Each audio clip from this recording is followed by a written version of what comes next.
Greetings, hoop heads, and welcome back to Jersey Jump Shot, the first and only podcast dedicated exclusively to college basketball in the Garden State. The college hoop season is over, but the action continues on your favorite hardwood podcast because, let's face it, there's a lot to talk about. Joining me to talk about it, along with co-host Steve Edelson, is a guy who is as Jersey as a turnpike exit. Joe Gallo was raised in Milltown, Middlesex County. He played high school hoops at Bishop Bar and Princeton Day, and he is a rising star as Merrimack's head coach. He led the Warriors' transition into Division I with a splash, 3 Northeast Conference championships in their first 5 years, and this past season, a second-place finish in the program's first season in the MAAC. As importantly, Joe knows the difference between Brajut and Brajol, and he doesn't need to be told there is no G in Gabagool, and he's a veteran of the Seven Fishes dinner. Joe Gallo, welcome to Jersey Jump Shot. Jerry, Steve, thanks for having me. If we were doing this in my kitchen and not my office, we have a big, we have the state of New Jersey. The policeman is on a nice wooden frame somewhere in my kitchen, so that thing's never going away. Beautiful. It's in your blood. All right, Joe, let's start with your background. Someone who grew up in Milltown, as we said, you played ball at Bishop Bar and Princeton Day. What kind of player were you, and how would you describe what distinguishes a Jersey guard? Is something we hear about a lot. Yeah, well, I think I'd like to believe I'm a much better coach than I was a player. But point guard, I'd like to say high IQ, could handle the ball. I think very competitive. I could run for days, never got tired. But I think that the competitiveness is when you start to talk about, Jersey guards and Jersey players. I was always looking for the best games around and how to play against the best competition. And, I think some of that has gone away, and it's a lot more trainers these days versus we just played all the time. We would be at, Spring Lake Park. I told this story a couple of years ago on a Jersey news station, Jay Williams would be coming back from his Duke official visit, and he'd show up to Spring Lake Park and be diving on the concrete, after a loose ball. Yep. We used to play at, Tuesdays and Wednesday nights. We would play pickup games at the 8th, 9th grade building in Piscataway. And, as a 15-year-old and John Celestin and Justin Bailey and those guys walk in the gym, you learn pretty quick how to play your role, and there was more established guys on the court and how to stay in a game when you're playing with better players. And I think that's, these guys from Jersey, a lot of them go on to have great college careers. There's just an edge and a competitiveness about them that separate them. Joe, you grew up going to Rutgers games at the RAC. Tell me about that era, what you remember, some of the players, some of maybe the vivid memories from that time. Yeah, I mean, I was, talking about that, that run they had. I was born in 80. So that 89, 90, that's when I first really started to get into college basketball. We were split season ticket holders with my father and some of his buddies. But, Rick Daddick, I always bring up, Rick married a Milltown girl. So when when you're young and Rick Daddick was in your mind, he was John Stockton was dating someone next door. And I delivered the Seton Hall, the town paper. And, I remember, seeing Rick's car pull up to see his girlfriend who was on my paper route. Her family was actually great tippers. I think it was $1.25 for the paper. They used to throw me $2.25 or $2.50. So, obviously Rick, and then, I mean, Tom Savage, really good player. Donnell Lumpkin, the Lumpkin family I ended up playing against, Donnell's brothers, Daryl. South Brunswick guys, right? South Brunswick guys, yeah. And then that I remember first following NCAA tournament when BJ Armstrong knocked him out of the tournament. Right in 89, and we all know what BJ went on to be with the Bulls. So yeah, those were fun times. I was kind of looking back at some of those teams. Rutgers hit the transfer portal with success way before their time when Keith Hughes and Earl Duncan came from Syracuse, and yes, sir, that 90 team. So yeah, there was the memories of the RAC are great. I also remember unbelievable high school games, probably even more so because then I started to get a little bit older, watching Lamar Greer, Middle Township, probably one of the best high school. I thought that guy was Magic Johnson. He was a 6'5" point guard, won a state title at the RAC. The Crispin brothers, the Earl brothers. Saw Shaheen Holloway play in high school. Tim Thomas play in high school. Obviously, all the great, St. Anthony teams. So the Middlesex County Finals used to be at the RAC. Have a lot of good memories of watching those games. So we were just basketball guys, and my father would throw me in a car with friends, and we would go anywhere around the state to watch some good hoops. But it was always nice when it was at the RAC, because that was only 5 minutes up the road. Love that. Those are some Jersey bona fides right there, folks. Let's get into your coaching career, Joe. And we want to mention that you were an assistant under Andy Toole at Robert Morris, who Andy was a guest of ours. He's Redback native, CBA grad. He was a guest of ours earlier this season. Had a terrific year in the NCAA tournament. His team played a heck of a game too in the big dance. And then you get to Merrimack, and the transition into D1 went so incredibly smoothly.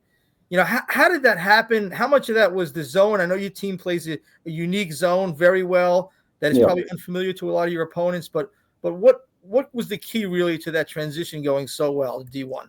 Yeah, I think the major key was we were old, right? So we won the Northeast 10 tournament the year before, which is as good of a Division II league as there is in the country, and we were returning just about our whole team.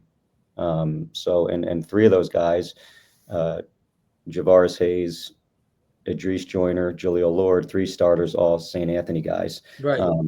So we had an old team that knew how to win games, and they didn't really care who we were playing. We lost to Maine our very first game by 20 of Division I, and I'm thinking, oh shit, I don't know if we're going to win a game. Right. 48 hours later, we beat Northwestern on the road. Yeah, there you go. Right. And then it was kind of like, all right, we got one under our belt, and we kind of rolled from there. But I think, the zone was a little bit of a unique style. But I think it was more the players we had, and the culture was established of how to win games. You have a guy like Javaris Hayes, one of the best players I ever coached, as your point guard, heading into Division I. It was nice to have. But I think, Jerry, you might have, there was did you do the article years ago on that team? 2020, yes, I did. Yeah, I mean, I was looking back, I think the last Division II year, 7 of our 10 scholarship players were from Jersey. Yeah, pretty much your whole starting lineup was. So that starting 5 in that NEC championship team the first year was the 3 guys I mentioned, Mikey Watkins from Linden and Devin Jensen from Manasquan. So we had a Jersey starting 5. Interesting. Having seen Monmouth make that jump from the NEC to the MAAC, what was your take on that this year, and kind of what you have to do to make a jump from a league like that? Yeah, we tried to, we're pretty unique in how we play, especially defensively. So I didn't want to get too carried away and start worrying about what everyone else was doing. It was kind of like, all right, we have a formula that works. We might be playing against some teams that, maybe a little bit bigger, a little bit more athletic at certain positions. So we tried to address that. We got, with some front court size. But outside of that, we didn't change a whole lot.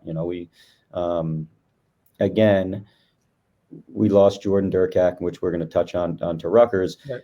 But we still had, Bud Clark was a returning starting point guard. Brian Atumnu was our starting 5-man the year before. Devin Savage started every game the year before.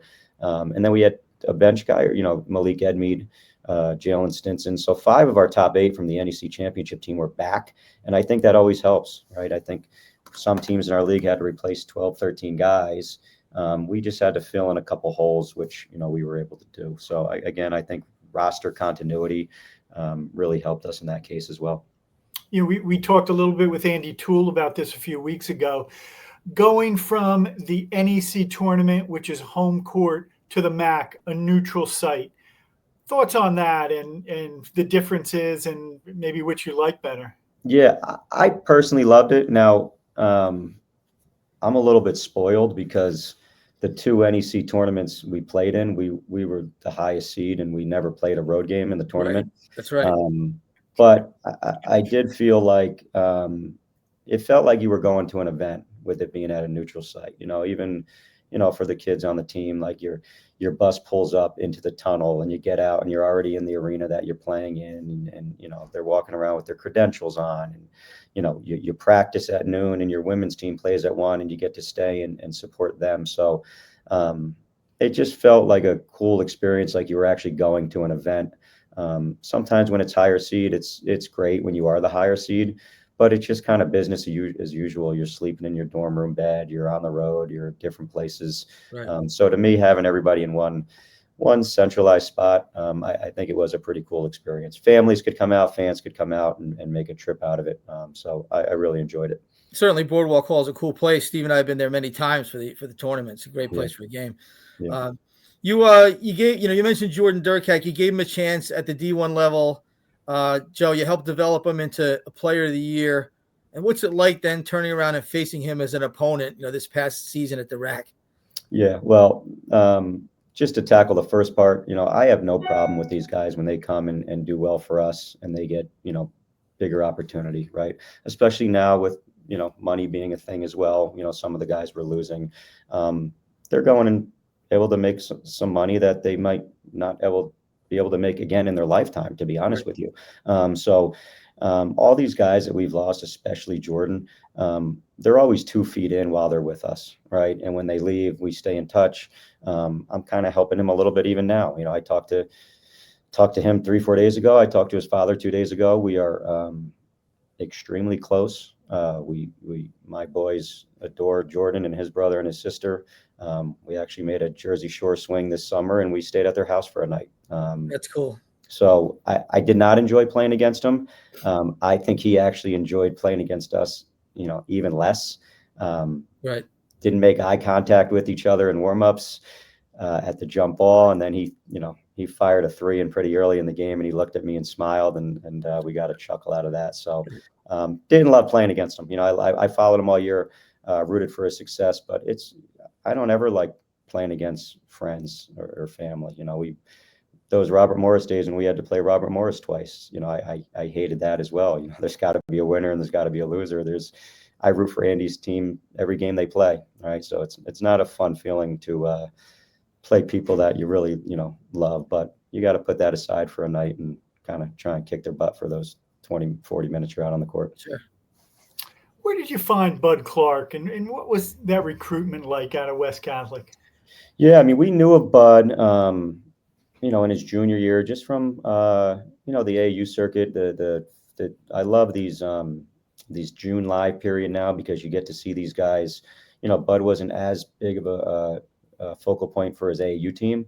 And then you see him play with his West Catholic high school team, and it's a whole different role, which is awesome to see in both roles. But Bud committed to.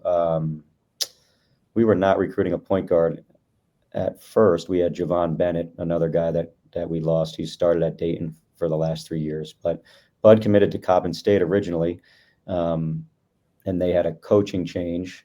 And then we lost Javon to the portal, and Bud was the first guy on our list that we knew if we needed a point guard. So, we went and watched him play down in Hershey at the state final. I think he had 31 points in the game, and I, kind of offered him on the spot. I actually at the time was involved with another school. I'm not going to say who, and I went up to his dad. I said, "Hey, look, I don't know where I'm going to be coaching on Monday, but wherever it is, I want your son to be my point guard." And I think he appreciated that.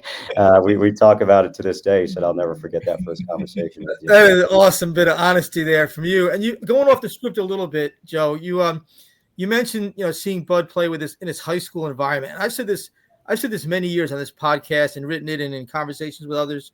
You find out something different about what's inside somebody when you see them in a high school setting. Like when you see Jordan Durkak playing at Colonia and half the town is in the gym. And it means everything to that community. And he's been thoroughly scouted by the opposing coach. Like the way they handle themselves, you can learn a lot about a player in that setting. I feel like that sometimes gets lost in recruiting and the obsession with the spring and summer circuit. Am I onto something here with the way? Yeah, you really are. I love seeing a packed high school gym and the emotions flying. And, the AAU stuff is obviously great because the amount of talent on the court at one time, there could be 10 Division I players playing all on the court at the same time.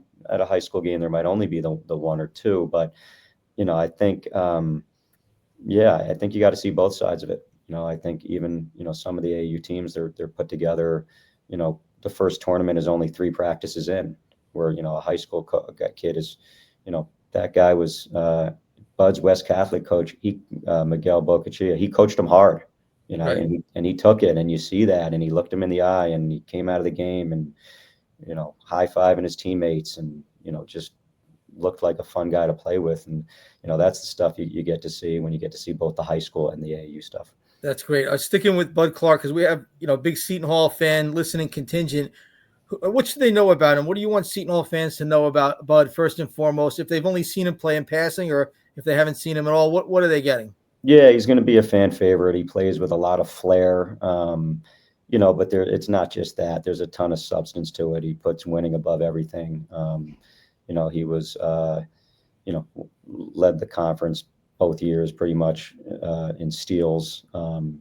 He ability to score, but especially there, he makes the game easier for others. We relied on him a little bit more to score maybe than they will. He can do both, but he's true throwback old school point guard at heart. When we played LIU, I joked with Rod Strickland. He reminds me of Rod Strickland, right? He's got like a mid-range game that nobody's really allowed to shoot anymore because the analytics tell you so. But when you have Bud Clark, you got to let him shoot mid-range shots because he makes them at 50% plus. But awesome kid. Media's going to love him. Just fun to be around. Same guy every day. I think Shaheen, found a good one with him. And he, the type of kid Bud is, Shah was the first guy to, I think, jump on him. Right. And Bud's a loyal kid. And he said, he texted me, I texted him 2 days before he committed. I said, "Hey, how's it going?" And he said, I think I'm going to go to Seton Hall. I said, "How come?" He goes, I felt the love. I sat down with Shaheen. They were the first school to have me up. That says a lot to me, how much they really want me, and I'm just going to do it. I said, "Go ahead, man, do it." Like, that's what you did with us. It just felt right. And, usually when you get that gut feeling, things work out. So I'm happy for both sides. I shot Shaheen a text and said, take care of my guy. And, he kind of wrote back and said, "Will do, appreciate it," and all that kind of stuff. So, I love to see these guys move on and especially play for guys that you respect. I will tell you this, and you mentioned the mid-range shot. Shah will green light that mid-range shot. If that's what Bud's good at, Shah will green light it. He'll give his point guard that kind of latitude, and that's a good match right there. One more thing about Bud. What do you think of his readiness for the combat of the Big East? It seems like he played really well in your non-conference, games against the top opponents. Yeah, he was great. He first had that, I grabbed him right before Rutgers and said, I know they have 2 lottery picks, but just be the best player on the court tonight. And he was for about 27, 28 minutes. No doubt about it. He definitely was the best player in that game. Ace became ace down the stretch a little bit. So he's just got this huge chip on his shoulder. He was under-recruited out of high school. He remembers that to this day. He's going to have to, but the practice will help him. Like, there's rigors that go with doing it every night instead of, doing it in 3-4 non-conference games. But it's not something that he won't be able to handle. I think, I think they got a really good one, and they're going to be pleasantly, surprised with it. Yeah, Joe, we've already discussed this with King Rice, Jack Castleberry, Grant Billmeyer, Andy Toole. The difficulty of building a mid-major program in this day and age when there's so much roster turnover. We talk about that and kind of the challenges of doing that year in and year out now. Yeah, it's the days of having an all-time leading scorer on your team and the Hall of Fames, like, that's kind of the sad part, is a lot of that stuff's going to go away. If this was a couple years ago, we would have a team, we'd probably be at Darling in March with a backcourt of Javon Bennett, Bud Clark, and Jordan Durkak, playing in the MAAC. So you're not going to get that anymore. We get to, we get to coach these guys at 18, 19, and then someone else gets the pleasure of getting them when they're 20, 21. But you got to evolve, and you got to just, it's coming. Like, I could have told you when I was eating the 7 fishes that Bud probably wouldn't be on our team the next year, right? And you got to start to prepare for it, and I guess the good thing about the portal is it works both ways, right? Some of these Division II programs are now losing guys to us, and there might be a kid who started at a higher level that was just a tad, for whatever reason he was playing behind someone, and then we're fortunate enough to get them. So, you miss a little bit of the continuity, and you got to build relationships a lot faster. You're not going to have 4 years to do it, but it's not changing. So you got to just embrace it. I'm looking at it as, this is fun. I'm like head coach, GM all in once. I get to pick my own team every year and build it. And, I think you just got to stay with who you are, keep getting the type of kids that have helped you win. And, you'll continue to find guys.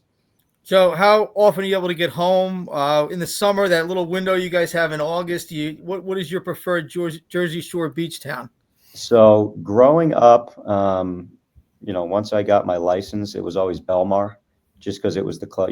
We would hop on Route 18, head down, and we could get to Belmar in 35 minutes. Then we started vacation as a family. We actually, with Andy Toole and his family, 2-3 years in a row, we did Manasquan. There you go. So those were closer, like never really LBI. As a young kid, Seaside and Point Pleasant for the boardwalk. Took my kids to the boardwalk in Point Pleasant this summer. We did. I actually like now Long Branch. Right, that Seven Presidents Beach is beautiful. There's a lot to do there, and the promenade. It's beautiful. So that's we have a lot in common. I have the scars of Bar A and for the place called the Tropical Pub that was on 12th in Belmar, and some of these other locals joints. I never stayed in DJs after dark. No, I was DJ's Happy Hour, Bar A. Parker House was a little too upscale for me. I graduated to that once I got a paycheck. But I was more bucket of beers at DJ's. Yeah, I hear you. I'm at the Parker House now in the summers. My brother lives in Seagirt, so I have graduated too. But I definitely, you and I we probably crossed paths in Belmar at some point. I'm sure you did. Last question, and we have another thing in common: the Seven Fishes. You alluded to it. I'm dying to know what is on the menu for the Gallo family Seven Fishes dinner. You know what? Looking at yours, you are a lot more official than we are, right? So I was more so. My grandma, who passed years ago, was from Slovakia.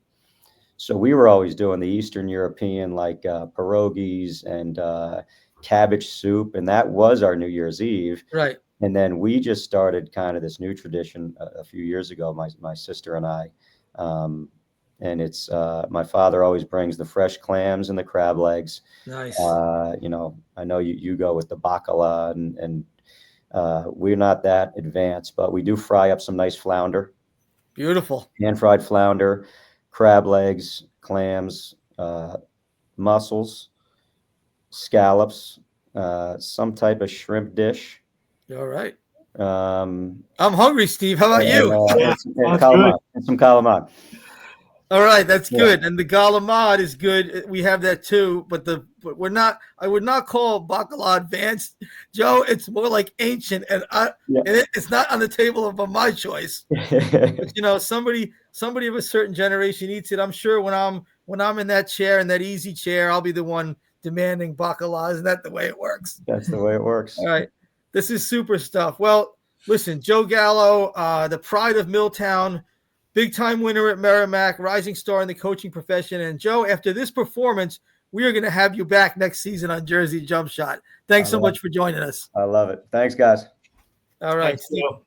That's super, Steve. And latest in our series of coaches and players who've joined us with Jersey ties.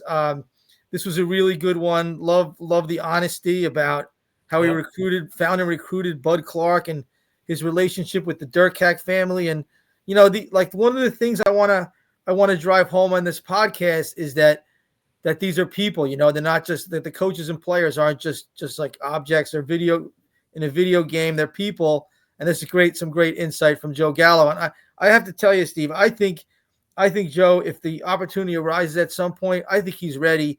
I think he's ready to be a high major coach. If there was ever a vacancy, especially in this area, in Jersey or like New York, Philadelphia area, this is a place he knows with that zone. If you're budget limited as a high major coach, but you have that, I don't want to call it a gimmick, but that sort of staple, that zone, that you can win with that. If you get the right, it's a system you can win with, maybe without having superstars. And if you have good teamwork in that, I just want to plant that in the back, that seed in the back of everybody's mind, that I think Joe Gallo is a high major coach in waiting. And in the meantime, Merrimack is lucky to have him and a fun program to follow as they continue to do well in the MAAC. So that was pretty cool. All right, Steve, let's talk about the NCAA tournament. What'd you think of this tournament? What'd you think of the title game, Florida edging Houston? Your knee-jerk thoughts on the Big Dance 2025. I think it was different this year. You did not have the big-time Cinderellas. We've had the past few years. And I think that hurts the tournament a little bit because, those are some of the most compelling stories.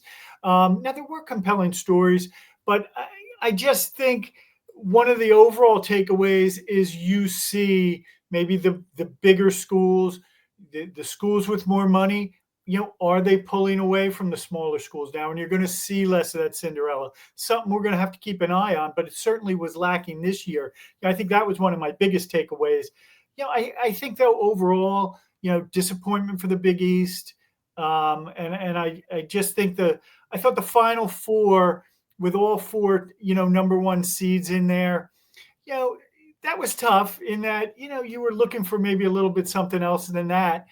But the games were good. They were all comeback games in the Final Four. So I think ultimately it ended with a nice finish. Yeah, the Final Four games were excellent. I mean, the two semifinals and the national title game were really well played, high level, high drama, exciting games. I did not like the rounds leading up to it. I was super disappointed in the first weekend in the lack of Cinderellas, the lack of upsets, the lack of buzzer beaters. We did see Maryland, and our buddy Kevin Willard got one. The second weekend, 3 of the 4 regional finals were duds. Florida did have the nice comeback over Texas A&M. I'm sorry, Texas Tech.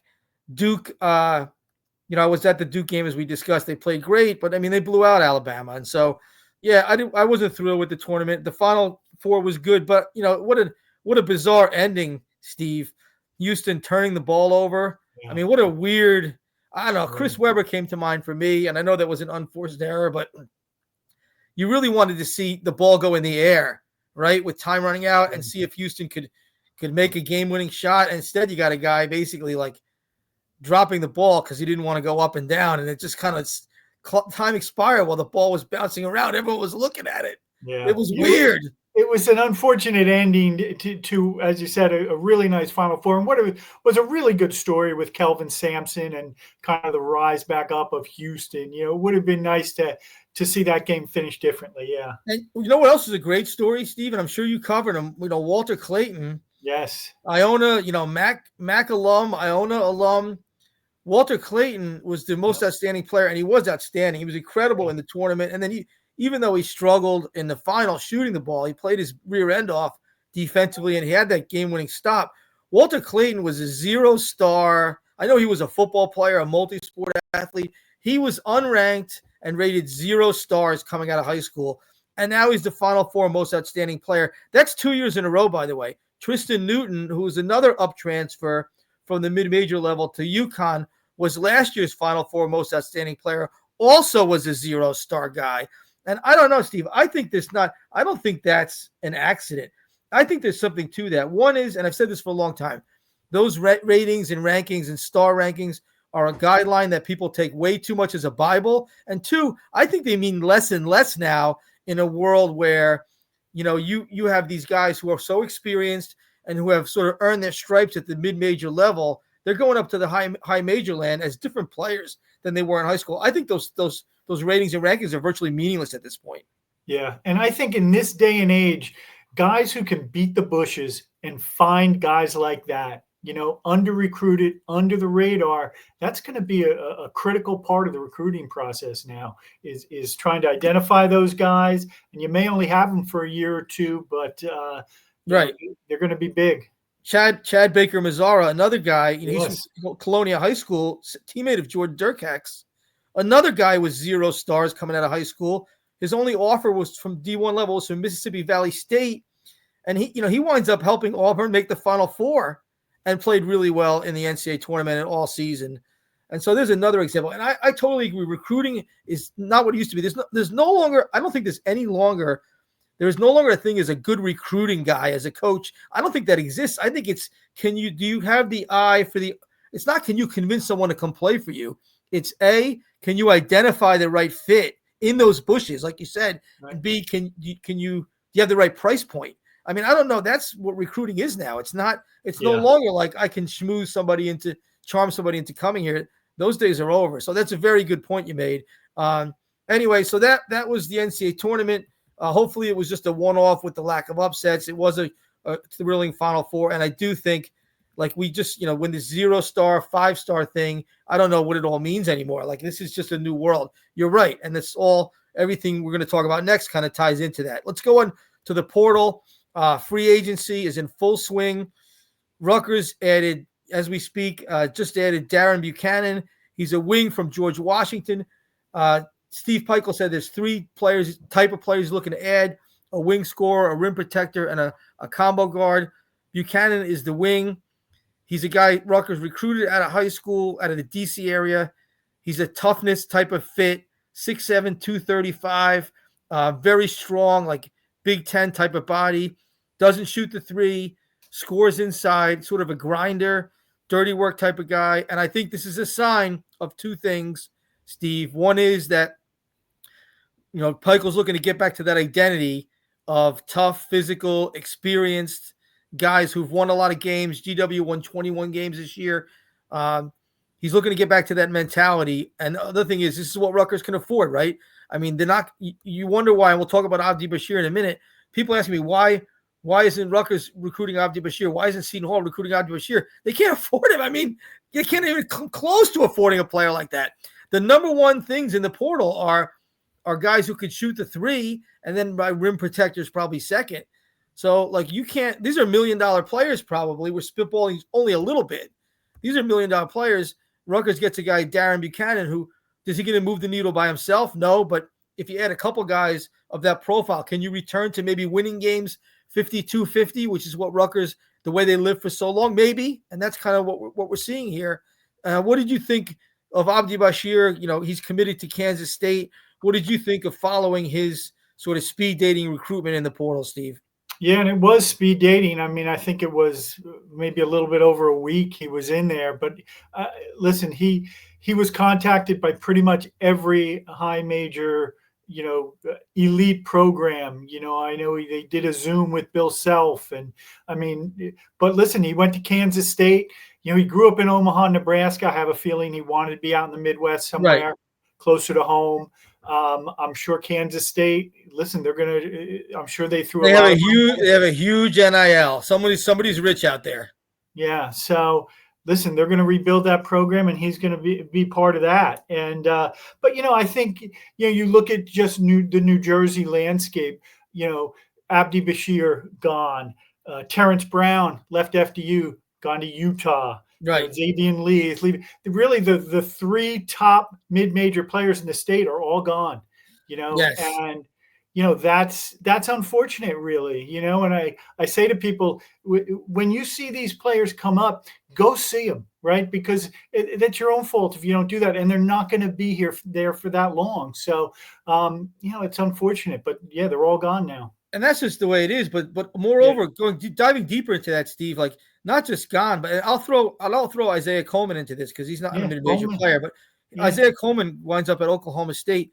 Like, look at the schools these guys are choosing. I mean, Kansas State for Abdi, Utah for Terrence Brown, Oklahoma State. Oklahoma State is like the DePaul of the Big 12. I mean, that's a basketball backwater.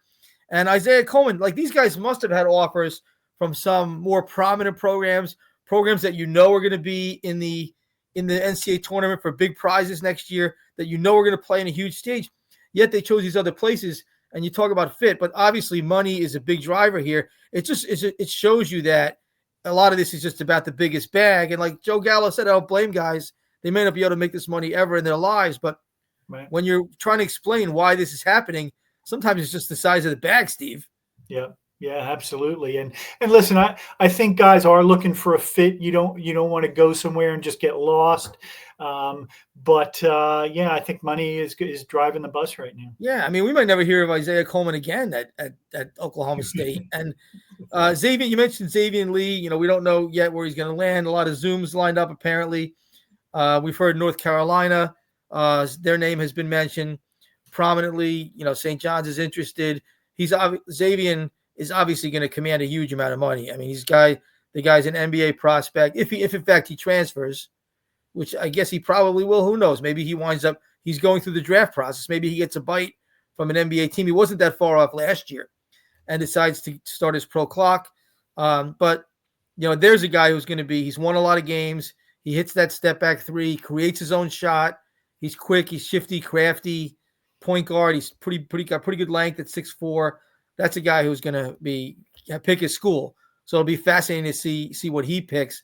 And I think, you know, we had him on our podcast earlier this season. I feel like college basketball fans in New Jersey did enjoy him while he was here. We got to see him really play great. Probably was the best overall player in the game against Rutgers at the Rock.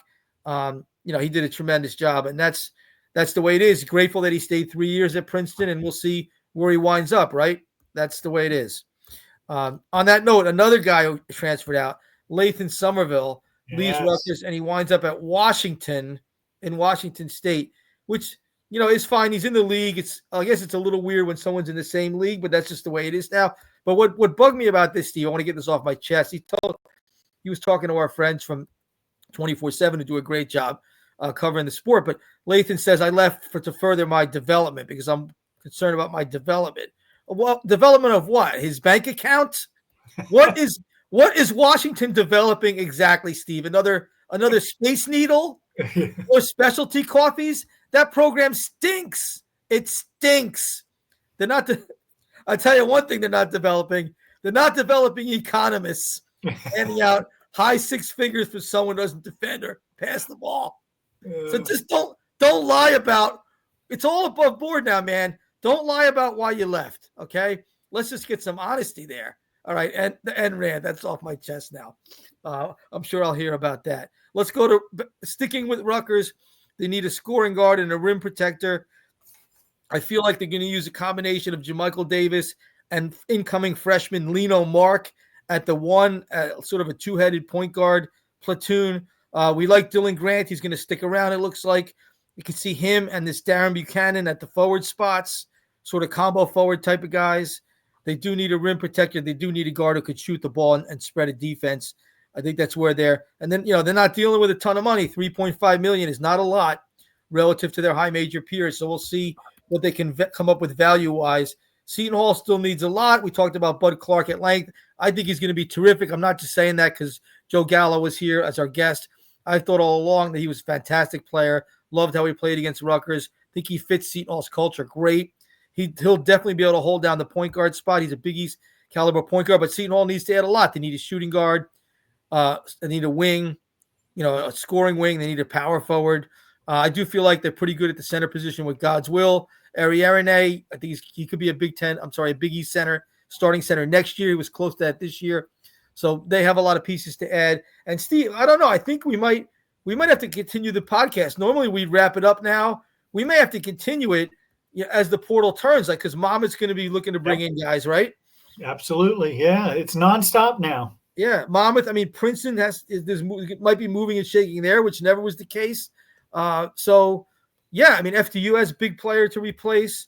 You know, NJIT lost their best player. We didn't mention Tariq Francis, another guy. Could he wind up at Rutgers? He has a connection to Brandon Knight. So we'll be keeping an eye on that 20-point-a-game guard. He could be that combo guard for Rutgers. So I think we're not finished here at Jersey Jump Shot. I feel like the games are over, but the talk continues.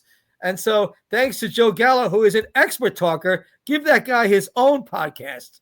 Jersey Joe Gallo, it was a pleasure. The pride of Milltown. And Steve, thanks a lot. Good to chop it up. It was not the most notable season in terms of wins and losses, but I thought we had some great interviews and some really good insight, and players, coaches who are our guests. Thanks to them. And we're going to continue to do that. And you know what? Jersey Jump Shot, we're not done yet. We're going into overtime. So the plan is to be back next week at your favorite Hoops podcast. Take care.